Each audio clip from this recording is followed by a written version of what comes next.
بسم اللہ الرحمن الرحیم۔ شروع اللہ کے نام سے جو بڑا مہربان اور نہایت رحم فرمانے والا ہے۔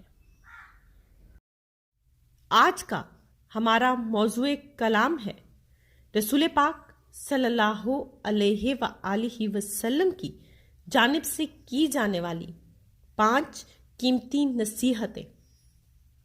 اللہ تعالیٰ کا لاکھ لاکھ شکر ہے کہ اس ذات نے ہمیں انسان بنانے کے بعد ایمان جیسی نعمت عطا فرمائی۔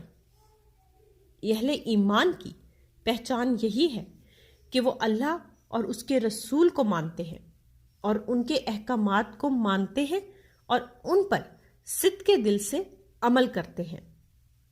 اللہ کے رسول صلی اللہ علیہ وآلہ وسلم نے ہر موقع پر ایسی باتیں سکھائی ہیں کہ جن پر عمل کرنے سے ہم دونوں جہانوں کی کامیابی سمیٹ سکتے ہیں۔ اس سلسلے کی کڑی ایک حدیث درج ذیل ہے جس میں آپ صلی اللہ علیہ وآلہ وسلم نے کامیاب ہونے کی 5 نصیحتیں ارشاد فرمائی ہیں۔ حضرت ابو ہریرہ رضی اللہ تعالی عنہ سے روایت ہے کہ رسول اللہ صلی اللہ علیہ وآلہ وسلم نے فرمایا، کون ہے جو مجھ سے چند نصیحتیں سیکھے تاکہ خود ان پر عمل کرے اور دوسروں تک بھی پہنچائے اور وہ بھی ان پر عمل کر سکے۔ حضرت ابو ہریرہ رضی اللہ تعالی عنہ فرماتے ہیں کہ میں نے عرض کی، اے اللہ کے رسول صلی اللہ علیہ وآلہ وسلم، میں اس کام کے لیے تیار ہوں۔ آپ رضی اللہ تعالی عنہ فرماتے ہیں کہ رسول اللہ صلی اللہ علیہ وآلہ وسلم نے میرا ہاتھ پکڑا اور یہ 5 نصیحتیں شمار کرائیں۔ نمبر 1، شریعت کی حرام کردہ چیزوں سے خود کو بچاؤ تو سب سے زیادہ عبادت گزار بندے بن جاؤ گے۔ نمبر 2، اللہ کی تقسیم پر دل و جان سے راضی ہو جاؤ تو سب سے زیادہ غنا حاصل ہو جائے گا، یعنی اللہ تمہیں لوگوں کے مال و منصب سے بے نیازی کی دولت نصیب فرمائے گا۔ نمبر 3، اپنے ہمسایوں کے ساتھ اچھے برتاؤ کا معاملہ کرو تو کامل صفات والے اچھے اور سچے مومن بن جاؤ گے۔ نمبر 4، صحیح معنوں میں مسلمان تبھی کہلاؤ گے جب دوسرے مسلمان کے لیے وہی چیز پسند کرو جو اپنے لیے کرتے ہو۔ نمبر 5، زیادہ فضول باتوں پر کھلکھلا کر ہنسنے سے بچو، کیونکہ بے فکری کی وجہ سے زیادہ ہنسنا دل کو مردہ کر دیتا ہے۔ اس حدیث میں 5 قیمتی نصیحتیں رسول پاک صلی اللہ علیہ وآلہ وسلم کی جانب سے اپنی امت کو کی گئی ہیں۔ اس میں سے پہلی جو نصیحت ہے اس میں ہے کہ تمام حرام چیزوں سے خود کو بچانا۔ شریعت اسلام میں جن کاموں سے روکا گیا ہے اور جن کاموں کے کرنے کا حکم دیا گیا ہے ان کو شریعت اسلامی کے مطابق ہی کرنا چاہیے۔ شریعت اسلام میں جن کاموں سے روکا گیا ہے انہیں منہیات اور جن کاموں کے کرنے کا حکم دیا گیا ہے انہیں مامورات کہا جاتا ہے۔ منہیات کو کرنا اور مامورات کو چھوڑنا حرام ہے۔ حدیث مبارک میں اسی حرام سے بچنے والے کو سب سے بڑا عبادت گزار قرار دیا گیا ہے۔ اس لیے عقائد اسلام کو اپنانے کے بعد فرائض و واجبات کو ادا کرنا سب سے بڑی عبادت ہے، اور یہ اس وقت تک کامل عبادت نہیں بن سکتی جب تک گناہوں کو چھوڑ نہ دیا جائے اور جو گناہ ہو چکے ہیں ان سے صدق دل سے توبہ نہ کر لی جائے۔ محرمات سے بچنے والے کو سب سے بڑا عبادت گزار اس لیے قرار دیا گیا ہے کہ بعض محرمات کا ارتکاب نیکیوں کے اجر و ثواب کو ختم کر دیتا ہے۔ اس لیے بڑا عبادت گزار وہی ہوگا جس کی عبادات محفوظ رہیں، اور عبادات اسی کی محفوظ رہیں گی جو گناہوں سے خود کو بچائے گا۔ ہم تمام لوگوں کی بنیادی غلطی یہ ہوتی ہے کہ ہم فرائض و واجبات کو ادا نہیں کرتے اور نفلی عبادات میں مشغول رہتے ہیں۔ یہ کرنا ایسا ہی ہے کہ جو شخص فرض نماز کو چھوڑ کر نوافل میں مشغول ہو جائے، زکوٰۃ، عشر، صدقہ، فطرانہ اور قربانی کو چھوڑ کر رفاہی کاموں میں اپنے پیسے کو خرچ کرے، فرض روزوں کو چھوڑ کر نفلی روزوں کا اہتمام کرے، فرض حج کو چھوڑ کر نفلی عمرے ادا کرتا رہے۔ نفلی عبادات کا ثواب تو اپنی جگہ ہے، لیکن فرائض و واجبات کو چھوڑنے کا گناہ بھی اپنی جگہ۔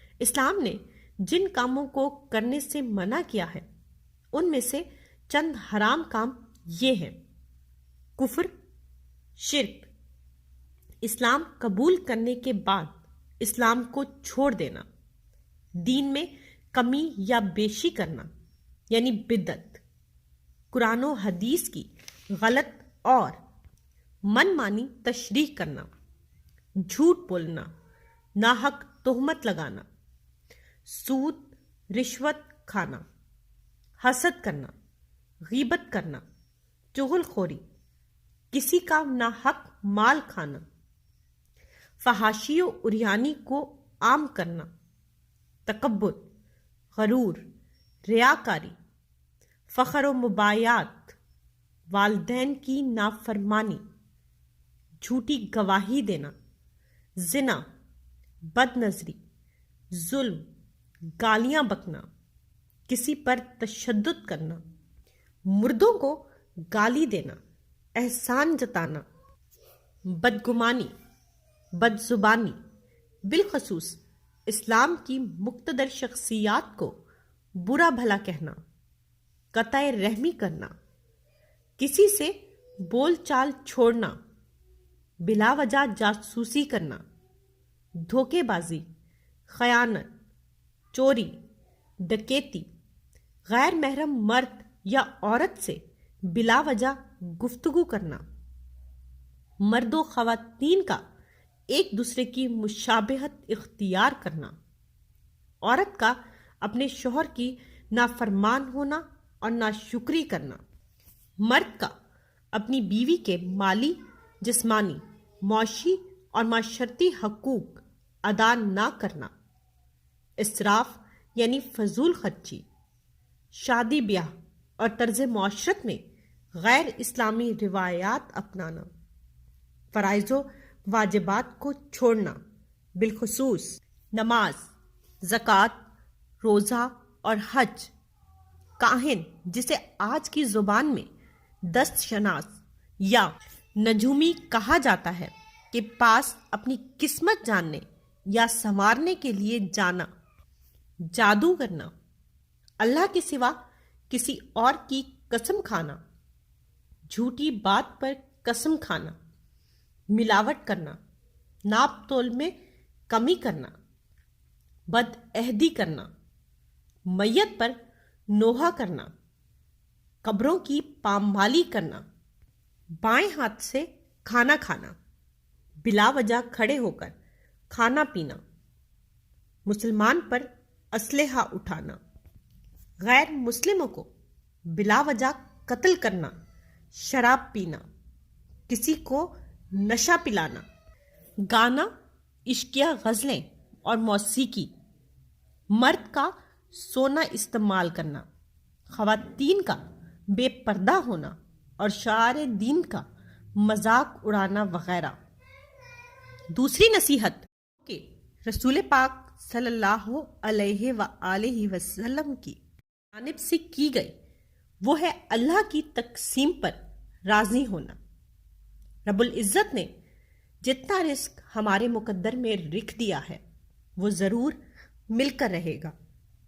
اس کے لیے جائز اسباب کو اختیار کرنے کا حکم شریعت خود دیتی ہے۔ جو مل جائے اس پر شکر ادا کیا جائے، کیونکہ جو چیز ملی ہے وہ محض اللہ کے فضل سے ملی ہے، اور اسباب کی توفیق کا مل جانا بھی اللہ کا فضل ہے۔ مومن کی پہچان یہ ہے کہ نعمتوں پر شکر بجا لاتا ہے اور تکالیف و آزمائشوں پر صبر سے کام لیتا ہے۔ وہ کسی دوسرے سے حسد نہیں رکھتا، طمع، لالچ، حرص و ہوس سے خود کو بچاتا ہے، ہر حال میں اللہ سے راضی رہتا ہے۔ کوئی نعمت مل جائے تو شکر، اور کوئی مصیبت آ جائے تو صبر کرتا ہے۔ حضرت عمرو بن شعیب اپنے دادا عبداللہ بن عمرو رضی اللہ تعالی عنہ سے روایت کرتے ہیں کہ انہوں نے رسول اللہ صلی اللہ علیہ وآلہ وسلم کو یہ فرماتے ہوئے سنا کہ 2 خصلتیں ایسی ہیں جس میں وہ پیدا ہو جائیں تو اللہ کریم اسے صابر و شاکر لکھ دیتا ہے۔ پہلی خوبی دینداری کے معاملے میں اپنے سے فائق انسان کی طرف دیکھے اور پھر اس کی اقتداء میں لگ جائے، خود بھی نیکی اختیار کرے اور اس جیسی نیکیوں کو انجام دینے کی بھرپور کوشش کرے۔ دوسری خوبی اس میں یہ ہو کہ دنیاوی امور میں اپنے سے کمتر انسان کو دیکھے، پھر اللہ کی طرف سے ملنے والی زیادہ نعمت کو دیکھے، اس پر اللہ کا شکر ادا کرے تو اللہ ایسے شخص کو صابر و شاکر لکھ دیں گے۔ تیسری نصیحت جو رسول پاک صلی اللہ علیہ وآلہ وسلم کی جانب سے کی گئی وہ ہے ہمسایوں کے حقوق کی پاسداری۔ اس دنیا کے تمام مذاہب میں اسلام وہ واحد دین ہے جس میں پڑوسیوں کے حقوق کو ادا کرنے کی سب سے زیادہ ترغیب دی گئی ہے۔ اسے کامل ایمان والے مومن کی صفت قرار دیا گیا ہے۔ حضرت عائشہ صدیقہ رضی اللہ تعالی عنہا سے مروی ہے کہ نبی کریم صلی اللہ علیہ وآلہ وسلم نے فرمایا، پڑوسیوں کے حقوق کے بارے میں میرے پاس جبرائیل امین اتنی بار تشریف لائے کہ مجھے یہ گمان ہونے لگا کہ ایک پڑوسی کو دوسرے پڑوسی کی میراث میں وارث قرار دیا جائے گا۔ حضرت عمرو بن شعیب والد کے واسطے سے اپنے دادا سے روایت کرتے ہیں کہ رسول اللہ صلی اللہ علیہ وآلہ وسلم نے فرمایا، کیا تمہیں پڑوسیوں کے حقوق کا پتہ ہے؟ پھر خود ہی ارشاد فرمایا، جب وہ آپ سے جانی یا مالی مدد مانگے تو اپنی استطاعت اور اس کی ضرورت دونوں کو ملحوظ رکھ کر ان کی مدد کرے۔ اگر ضرورت کے پیش نظر وہ قرض مانگے تو انہیں قرض دیا جائے۔ جب فقر و محتاجی کی حالت کو پہنچ جائے پھر وہ مدد نہ بھی مانگے اور قرض نہ بھی مانگے، تب بھی اپنی حیثیت کے پیش نظر اس کے فقر و تنگ دستی کو دور کرنے کی کوشش کی جائے۔ اگر وہ بیمار ہو جائے تو اس کی عیادت اور بیمار پرسی کی جائے۔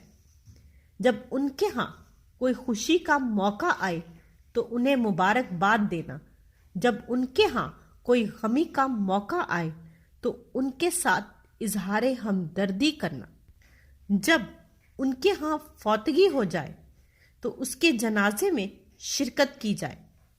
اپنے گھر کی دیوار اس کی اجازت کے بغیر اتنی اونچی نہ کی جائے کہ اس کے گھر کی ہوا رک جائے۔ گھر میں کھانا تیار کرتے وقت پڑوسی کو تکلیف نہ دی جائے۔ اپنے لیے پھل وغیرہ خریدے تو ان میں سے کچھ پڑوسیوں کو بھی ہدیے کے طور پر بھیج دے۔ چوتھی نصیحت جو رسول پاک صلی اللہ علیہ وآلہ وسلم کی جانب سے کی گئی وہ ہے مسلمان بھائیوں کا خیال رکھنا۔ حدیث مبارک میں صحیح معنوں میں مسلمان ہونے کے لیے اس چیز کو ضروری قرار دیا جا رہا ہے کہ جو بندہ اپنے لیے چیز پسند کرے اسے چاہیے کہ اپنے دوسرے مسلمان بھائی کے لیے بھی وہی چیز پسند کرے۔ چنانچہ اسی مضمون کی ایک دوسری حدیث ہے کہ حضرت انس رضی اللہ تعالی عنہ نے روایت کیا ہے کہ نبی کریم صلی اللہ علیہ وآلہ وسلم نے فرمایا، تم میں سے کوئی شخص اس وقت تک کامل مومن نہیں ہو سکتا جب تک اپنے مسلمان بھائی کے لیے وہی چیز پسند نہ کرے جو اپنے لیے کرتا ہے۔ اسلام کی تعلیمات کا مقابلہ دنیا کا کوئی دین نہیں کر سکتا۔ بات کو اتنے خوبصورت پیرائے میں بیان کر دیا ہے کہ ہر انسان کو بآسانی سمجھ میں آ جائے۔ جو تمہیں پسند ہے اپنے بھائی کے لیے وہی پسند کرو۔ بندے کی تمام پسندیدہ چیزوں کا خلاصہ دو چیزیں ہیں، عزت اور راحت۔ بعض اسباب ایسے ہیں کہ جنہیں انسان معاشرے میں عزت کے حصول کے لیے اختیار کرتا ہے، اور بعض اسباب ایسے ہیں جو انسان راحت کے حصول کے لیے استعمال کرتا ہے۔ حدیث مبارک میں جزی کو الگ کر کے ذکر کرنے کی بجائے ایک کلی کو ذکر کر دیا ہے اور معاملے کو بندے کے سپرد کر دیا ہے کہ بس اپنی زندگی کے ہر موڑ پر دیکھتے جاؤ، جو تمہیں پسند ہے وہ اپنے بھائی کے لیے بھی پسند کرو۔ اگر آج کا معاشرہ اس اصول پر آ جائے تو فساد کی جڑیں ہی اکھڑ جائیں۔ پانچویں نصیحت جو رسول پاک صلی اللہ علیہ وآلہ وسلم نے اپنی امت کو کی ہے وہ ہے زیادہ ہنسنے سے منع۔ حدیث مبارک میں بے فکری اور غفلت کی وجہ سے کھلکھلا کر ہنسنے سے منع کیا گیا ہے اور اسے مردہ دلی کی علامت قرار دیا گیا ہے۔ خوش ہونے کی بات پر خوش ہونا الگ بات ہے، لیکن آخرت سے غافل ہو کر، انجام سے بے فکر ہو کر، کہکہے لگا کر زور زور سے ہنسنا الگ بات ہے۔ اللہ کے رسول صلی اللہ علیہ وآلہ وسلم کے شمائل و اوصاف میں ہنسنے کا تذکرہ ان الفاظ میں ملتا ہے کہ حضرت عائشہ صدیقہ رضی اللہ تعالی عنہ سے روایت ہے کہ میں نے نبی کریم صلی اللہ علیہ وآلہ وسلم کو کبھی اتنے زور سے کہکہا لگا کر ہنستے ہوئے نہیں دیکھا کہ آپ صلی اللہ علیہ وآلہ وسلم کا حلق مبارک نظر آئے۔ ایک حدیث میں مردہ دلی کے ساتھ ساتھ اس بات کا اضافہ بھی ملتا ہے کہ زیادہ کہکہے لگانے سے چہرے کا نور چھن جاتا ہے، انسان کی بات بے وزن ہو جاتی ہے، لوگوں کے دلوں میں عزت ختم یا کم از کم کم ہو جاتی ہے۔ سنجیدگی اور متانت سے انسان ہاتھ دھو بیٹھتا ہے، باوقار شخصیت کا نقش مٹ جاتا ہے، جس کا لازمی نتیجہ یہ نکلتا ہے کہ انسان کی معاشرے میں حیثیت کم ہو جاتی ہے۔ ہاں، یہ ٹھیک ہے کہ ہنسنے کے موقع پر ہنسنا چاہیے، لیکن اس کا یہ مطلب بھی ہرگز نہیں کہ راتوں کو تنہائیوں میں بندہ اللہ کے حضور رونا بھول جائے۔ اللہ تعالیٰ ان تمام نصیحتوں پر ہمیں عمل کرنے کی توفیق عطا فرمائے، آمین۔